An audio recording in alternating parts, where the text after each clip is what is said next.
या रक्ताम्बुजवासिनी विलासिनी चण्डाशुतेजस्विनी या रक्तारुधिराम्बरा हरिसखी या सिरिमनोहारिणी या रत्नाकरमन्थानप्रटकिटा विष्णुसोया गेहिनी सा मां पान्तु मनोरमा भगवती लक्ष्मी स पद्मावती। अर्थात जो लाल कमल में रहती है, जो अपूर्व कांति वाली है, जो तेज वाली है, जो पूर्ण रूप से लाल है, जिनके रक्त रूप वस्त्र पहने हैं, जो भगवान श्री विष्णु की अति प्रिया है, जो लक्ष्मी मन को आनंद देती हैं, जो समुद्र मंथन से प्रकट हुई हैं और श्री विष्णु भगवान की पत्नी है, जो कमल से जन्मी है, जो अतिशय पूजनीय है, वैसी ही लक्ष्मी देवी आप मेरी रक्षा करें। अब माँ लक्ष्मी जी के 8 रूपों को इस प्रकार ध्यान करें। ओम श्री धनलक्ष्मी नमः, ओम श्री गजलक्ष्मी नमः, ओम श्री अदलक्ष्मी नमः, ओम श्री विजय लक्ष्मी नमः, ओम श्री ऐश्वर्य लक्ष्मी नमः, ओम श्री वीर लक्ष्मी नमः, ओम श्री धान्य लक्ष्मी नमः, ओम श्री संतान लक्ष्मी नमः। अब सुनिए माँ लक्ष्मी जी की व्रत कथा, वैभव लक्ष्मी व्रत कथा।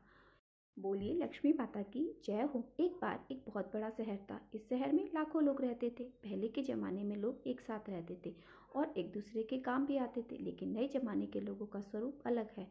सब अपने अपने कामों में लगे रहते हैं, किसी को किसी की कोई परवाह ही नहीं। घर के सदस्यों को भी एक दूसरे की परवाह नहीं होती। भजन कीर्तन, भक्ति भाव, दया, माया, परोपकार जैसे संस्कार कम हो गए। शहर में बुराइयां बढ़ गई हैं। शराब, जुआ, रेस, व्यभिचार, चोरी, डकैती आदि बहुत से अपराध शहर में होते रहते हैं। कहावत है कि हजारों निराशा में एक अमर आशा छुपी हुई है। इस तरह इतनी सारी बुराइयों के बाद भी शहर में कुछ अच्छे लोग भी रहते हैं। ऐसे में अच्छे लोगों में शीला और उनके पति की गृहस्थी मानी जाती थी। शीला धार्मिक प्रकृति की थी और संतोषी महिला थी। उनका पति भी विवेकी और सुशील था। शीला और उनका पति ईमानदारी से जीते थे, कभी किसी की बुराई नहीं करते थे और प्रभु भजन में अच्छी तरह अपना समय व्यतीत करते थे। उनकी गृहस्थी आदर्श गृहस्थी थी और शहर के लोग उनकी गृहस्थी की सराहना भी करते थे। शीला का परिवार इसी तरह हंसी खुशी कट रहा था। पर कहा जाता है कि कर्म की गति अटल है। विधाता के लिखे लेख को कोई नहीं समझ सकता। इंसान का भाग्य क्षण भर में ही राजा को रंक बना देता है और रंग को राजा। शीला के पति के पिछले जन्म के कर्म भोगने बाकी रह गए थे कि वह बुरे लोगों के संगत से कर पड़ बैठा और वह जल्द से जल्द करोड़पति बनने के सपने देखने लगा। इसलिए गलत रास्ते पर चल पड़ा और करोड़पति होने की बजाय वह रोडपति बन गया, यानी रास्ते पर भिखारी की तरह उसकी हालत हो गई थी। शहर में जुआ, रेस, शराब, चरस, गांजा आदि बुराइयां फैली हुई थी। उसमें शीला का पति भी फंस गया। दोस्तों के साथ उसे भी शराब की लत लग गई। जल्द से जल्द पैसा कमाने बनाने के लालच में दोस्तों के साथ वह रेस, जुआ आदि खेलने लगा। इस तरह बचाई हुई धनराशि, पत्नी के गहने, सब कुछ रेस जुए में उसने गंवा दिए। समय के परिवर्तन के साथ घर में दरिद्रता और भूखमरी फैल गई। अब सुख से खाने के बजाय 2 वक्त के भोजन के लाले पड़ गए और शीला के पति की गालियां खाने का समय आ गया। और शीला सुशील और संस्कारी स्त्री थी, तो उसको उसके पति के बर्ताव से बहुत दुख हुआ, किंतु वह भगवान पर भरोसा करके बड़ा दिल रख के दुख सहने लगी। और कहा जाता है कि सुख के पीछे दुख और दुख के पीछे सुख आता ही है, इसलिए दुख के बाद सुख भी आएगा। ऐसी ही श्रद्धा और विश्वास के साथ शीला अब प्रभु भक्ति में लीन रहने लगी। इस तरह शीला दुख सहते सहते भगवान के ध्यान में समय बिताने लगी। अचानक एक दिन दोपहर में उनके द्वार पर किसी ने दस्तक दी। शीला सोच में पड़ गई कि मुझ जैसे गरीब के घर पर इस समय कौन आया होगा। फिर भी द्वार पर आई और अतिथि का आदर सत्कार करना चाहिए, ऐसे आर्य धर्म के संस्कार वाली शीला ने खड़े होकर द्वार खोला तो देखा एक माँ जी खड़ी हुई हैं। वे बड़ी उम्र की लगती हैं, किंतु उनके चेहरे पर अलौकिक तेज निखर रहा था। उनकी आंखों से मानो अमृत बह रहा था। उनका भव्य चेहरा करुणा और प्यार से झलक रहा था। उनको देखते ही शीला के मन में अपार शांति छा गई। वैसे तो शीला इन माँ जी को बिल्कुल नहीं पहचानती थी, फिर भी उनको देखकर शीला के मन में आनंद छा गया। शीला माँ जी को आदर और सत्कार के साथ अंदर लाई और घर में बिठाने के लिए कुछ भी नहीं था, इसलिए शीला ने सकुचाकर फटी हुई चादर पर उनको बिठाया। माँ जी ने शीला से कहा, क्यों शीला, मुझे पहचाना नहीं? शीला ने थोड़ा हिचकिचाया और बोला, आपको तो देखते ही बहुत खुशी हो रही है, बहुत शांति मिल रही है। ऐसा लगता है मैं आपको कई दिनों से जिसे ढूंढ रही थी वे आप ही हैं, पर मैं आपको पहचान नहीं सकती। माँ जी ने हंसकर कहा, क्यों बेटी, भूल गई? हर शुक्रवार को लक्ष्मी जी के मंदिर में भजन कीर्तन के लिए आती रहती हो, तब मैं वहीं तो होती हूँ। वहाँ हर शुक्रवार को हम मिलते हैं। और पति गलत रास्ते पर चलने लगा। तब से शीला बहुत दुखी हो गई थी और दुख के मारे अब वह लक्ष्मी जी के मंदिर भी नहीं जाती थी। बाहरी लोगों के साथ नजरें मिलाने में उसे शर्म आती थी। उसने माँ जी से कहने पर अपनी याददाश्त पर जोर दिया, लेकिन वह माँ जी उसे याद नहीं आ पा रही थी। तब माँ जी ने कहा, बेटी तू लक्ष्मी जी के मंदिर में कितने मधुर भजन गाती थी, अब तू वहाँ दिखाई नहीं देती, इसलिए मुझे लगा कि पता नहीं तुम क्यों नहीं आ रही हो, कहीं बीमार तो नहीं होना। ऐसा सोचकर मैं तुमसे मिलने चली आई। माँ जी के अति प्रेम भरे शब्दों से शीला का हृदय पिघल गया। उसकी आंखों में आंसू आ गए और माँ जी के सामने बिलख बिलख कर रोने लगी। यह देखकर माँ जी शीला के पास गई और उसकी सशक्ति पीठ पर प्यार भरा हाथ फेर कर सांत्वना देने लगी। माँ जी ने कहा, बेटी सुख और दुख तो धूप छांव की तरह होते हैं, धैर्य रखो बेटी। तुझे क्या परेशानी है? तेरे दुख की बात मुझे सुना, तेरा मन हल्का हो जाएगा और तेरे दुख का कोई उपाय भी मिल जाएगा। माँ जी की बात सुनकर शीला के मन में बहुत शांति मिली। फिर उसने माँ जी से कहा, मेरी गृहस्थी में भरपूर सुख और खुशियाँ थी। मेरे पति भी सुशील थे। अचानक हमारा भाग्य हमसे रूठ गया। मेरे पति बुरी संगत में फंस गए और बुरी आदतों के शिकार हो गए और अपना सब कुछ गंवा बैठे। अब हम रास्ते के भिखारी जैसे बन गए। यह सुनकर माँ जी ने कहा, ऐसा कहा जाता है कि कर्म की गति न्यारी होती है। हर इंसान को अपने कर्म भुगतने ही पड़ते हैं। इसलिए बेटी तू चिंता मत कर, अब तू अपने कर्म भुगत चुकी है। अब तुम अपने सुख के दिन अवश्य आएंगे। तू माँ लक्ष्मी जी के भक्त है और माँ लक्ष्मी जी तो तुझसे प्रेम और करुणा के अवतार हैं। वे अपने भक्तों पर हमेशा करुणा और ममता रखती हैं। इसलिए तू धैर्य रखकर माँ लक्ष्मी जी का व्रत कर। इससे सब दुख ठीक मिट जाएंगे और सब कुछ ठीक हो जाएगा। माँ लक्ष्मी जी का व्रत करने की बात सुनकर शीला के चेहरे पर चमक आ गई। उसने पूछा, माँ लक्ष्मी जी का व्रत कैसे किया जाता है? मुझे समझाइए, मैं ये व्रत अवश्य करूँगी। माँ जी ने कहा, बेटी माँ लक्ष्मी जी का व्रत बहुत सरल है। इसे वरद लक्ष्मी व्रत या वैभव लक्ष्मी व्रत भी कहते हैं। यह व्रत करने वाली सारी मनोकामनाएं पूर्ण हो जाती है और यह सुख और समृद्धि और यश की प्राप्ति करवाता है। ऐसा कहकर माँ जी ने वैभव लक्ष्मी व्रत की विधि कहने लगी। बेटी वैभव लक्ष्मी व्रत वैसे तो बहुत ही सरल है, किंतु कई लोग इस व्रत को गलत तरीके से करते हैं, इसलिए उसको कोई भी फल नहीं मिलता। कई लोग कहते हैं सोने के गहने की हल्दी कुमकुम से पूजा कर बस व्रत हो गया, लेकिन ऐसा नहीं है। कोई भी व्रत शास्त्रीय विधि से करना चाहिए, तभी उसका फल मिलता है। सच्ची बात यह है कि सोने के गहने पर भी विधि से पूजन करना चाहिए। व्रत की उद्यापन विधि भी शास्त्रीय विधि से करनी चाहिए। यह व्रत शुक्रवार को ही करना चाहिए। प्रातः काल स्नान करके स्वच्छ कपड़े पहनो, सारा दिन माँ लक्ष्मी का जप करो, किसी की निंदा नहीं करनी चाहिए।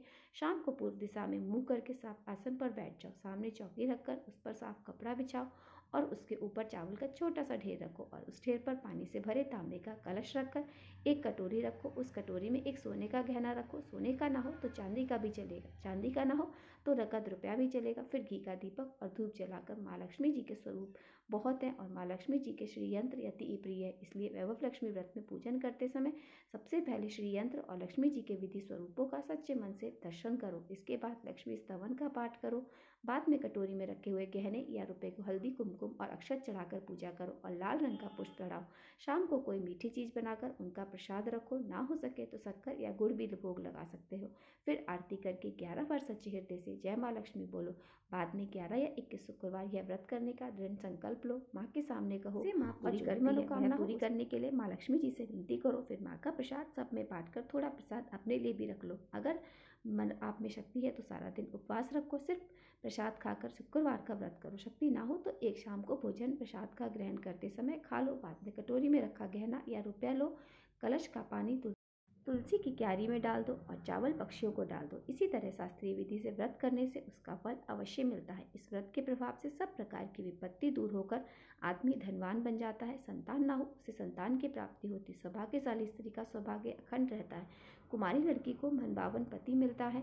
माँ जी के मुख से यह सुनकर शीला बहुत आनंदित हुई। फिर पूछने लगी, माँ जी आपने वैभव लक्ष्मी व्रत की जो शास्त्रीय विधि बताई है मैं अवश्य करूंगी, किंतु उसकी उद्यापन विधि किस तरह करनी चाहिए यह भी कृपा कर मुझे सुनाइए। माँ जी ने कहा, 11 या 21 जो भी मन्नत मांगी हो उतने शुक्रवार या वैभव लक्ष्मी व्रत पूरी श्रद्धा और भावना से करना चाहिए। इस व्रत के आखिरी को खीर का नैवेद्य रखो। पूजन विधि हर शुक्रवार को वैसे ही करो जैसे आपने हर पहले व्रत में करी। पूजन विधि के बाद श्रीफल तोड़ो और कम से कम 7 कुंवारी या 7 सौभाग्यशाली स्त्रियों को कुमकुम का तिलक करके वैभव लक्ष्मी व्रत की एक एक पुस्तक उपहार में देनी चाहिए। सबको खीर का प्रसाद देना चाहिए। फिर धन लक्ष्मी स्वरूप वैभव लक्ष्मी स्वरूप माँ लक्ष्मी जी का सभी को प्रणाम करें। माँ लक्ष्मी जी का ये स्वरूप वैभव देने वाला है। प्रणाम करके मन ही मन भावुकता से माँ की प्रार्थना करते समय कह देना, हे माँ धन लक्ष्मी, हे वैभव लक्ष्मी, मैंने सच्चे हृदय से आपका व्रत पूर्ण किया है, तो माँ मेरी मनोकामना पूर्ण कीजिए, हम सबका कल्याण कीजिए। जिसे संतान ना हो उसे संतान देना, सौभाग्यशाली स्त्री को सौभाग्य अखंड रखना, कुंवारी लड़की को मनभावन पति देना। माँ आपका ये चमत्कारी वैभव लक्ष्मी व्रत जो करे उसकी सब विपत्ति दूर करना, सबको सुखी करना। हे माँ आपकी महिमा अपरंपार है। माँ जी से वैभव लक्ष्मी व्रत की शास्त्रीय विधि सुनकर शीला भाव विभोर होती और उसे लगा मानो सुख का रास्ता मिल गया हो। उसकी आंखें बंद करके मन ही मन उसने संकल्प लिया कि मैं वैभव लक्ष्मी माँ का व्रत करूंगी और माया जी के कहे अनुसार श्रद्धापूर्वक शास्त्रीय विधि से वैभव लक्ष्मी व्रत 21 शुक्रवार तक रखूंगी और व्रत की शास्त्रीय रीति के अनुसार उद्यापन भी करूंगी। शीला ने संकल्प करके जैसे ही आंखें खोली तो सामने कोई नहीं था। वह हैरान रह गई कि माँ जी कहाँ गई। तो वह माँ जी कोई और नहीं बल्कि साक्षात लक्ष्मी जी थी। शीला जी भी उनकी भक्ति थी, इसलिए अपने भक्त को रास्ता दिखाने के लिए माँ लक्ष्मी जी का रूप धारण करके शीला के पास आई थी। दूसरे दिन शुक्रवार था। प्रातःकाल स्नान करके स्वच्छ कपड़े पहनकर शीला मन ही मन श्रद्धा भक्ति से जय माँ लक्ष्मी का मन ही मन रटन करने लगी। सारा दिन किसी की निंदा नहीं की। शाम हुई तो हाथ पांव धोकर शीला पूर्व दिशा की ओर मुंह करके बैठ गई। और पहले तो घर में बहुत सारे सोने के गहने थे, लेकिन पति ने गलत रास्ते पर चलकर सब गिरवी रख दिए। पर नाक की कील बची हुई थी। नाक की कील निकालकर उसे धोकर शीला ने कटोरी में रख दिया और सामने चौकी पर रुमाल रखकर मुट्ठी पर चावल ढेर किया। उस पर तांबे का कलश पानी का भर कर रखा। उसके ऊपर कील रखी, कटोरी रखी। फिर विधि पूर्वक वंदना स्तुति पूजन वगैरह किया और घर में थोड़ी शक्कर थी, वह प्रसाद में रखकर वैभव लक्ष्मी व्रत किया। वह प्रसाद पहले पति को खिलाया। प्रसाद खाते ही पति के स्वभाव में अंतर आ गया। उस दिन उसने शीला को मारा नहीं, सताया भी नहीं। शीला को बहुत आनंद हुआ। उसके मन में वैभव लक्ष्मी व्रत के लिए श्रद्धा और बढ़ गई। शीला ने पूर्ण श्रद्धा भाव से 21 शुक्रवार तक व्रत किया। 21वें शुक्रवार को विधि पूर्वक उद्यापन करके 7 वैभव लक्ष्मी व्रत की 7 पुस्तकें उपहार में दी। फिर माँ जी के धन लक्ष्मी स्वरूप की छवि को वंदन करके भक्ति भाव से मन ही मन प्रार्थना करने लगी, हे माँ धन लक्ष्मी, मैंने आपका वैभव लक्ष्मी व्रत करने की मन्नत मांगी थी, वह व्रत आज मैंने पूर्ण किया है। माँ मेरी हर विपत्ति दूर करो, हम सबका कल्याण करो। जिसे संतान न हो उसे संतान देना, सौभाग्यशाली स्त्री का सौभाग्य अखंड रखना, कुंवारी लड़की को मन भावन पति देना। जो कोई आपका ये चमत्कारी वैभव लक्ष्मी व्रत करे उसकी सब विपत्ति दूर करना, सबको सुखी करना। हे माँ आपकी महिमा अपरंपार है। ऐसा कहकर लक्ष्मी जी के धन्य लक्ष्मी स्वरूप की छवि को उसने प्रणाम किया। इस तरह शास्त्रीय विधि से शीला ने श्रद्धा से व्रत किया और तुरंत ही उसे फल भी मिल गया। उसका पति अब सही रास्ते पर चलने लगा और अच्छा आदमी बन गया तथा कड़ी मेहनत से व्यवसाय करने लगा। धीरे धीरे समय बदला और शीला के गिरवी रखे गहने भी छुड़वा लिए। अब घर में धन की बाढ़ सी आ गई और घर में पहले जैसी सुख समृद्धि छा गई। वैभव लक्ष्मी व्रत का प्रभाव देख के मोहल्ले की दूसरी स्त्रियां भी शास्त्रीय विधि से वैभव लक्ष्मी व्रत करने लगी। हे माँ धन लक्ष्मी, आपने जैसा शीला पर प्रसन्न हुई उसी तरह आपका व्रत करने वाले सब पर प्रसन्न होना, सबको सुख शांति देना। जय माँ धन लक्ष्मी, जय माँ वैभव लक्ष्मी। यहाँ पे कथा समाप्त होती है।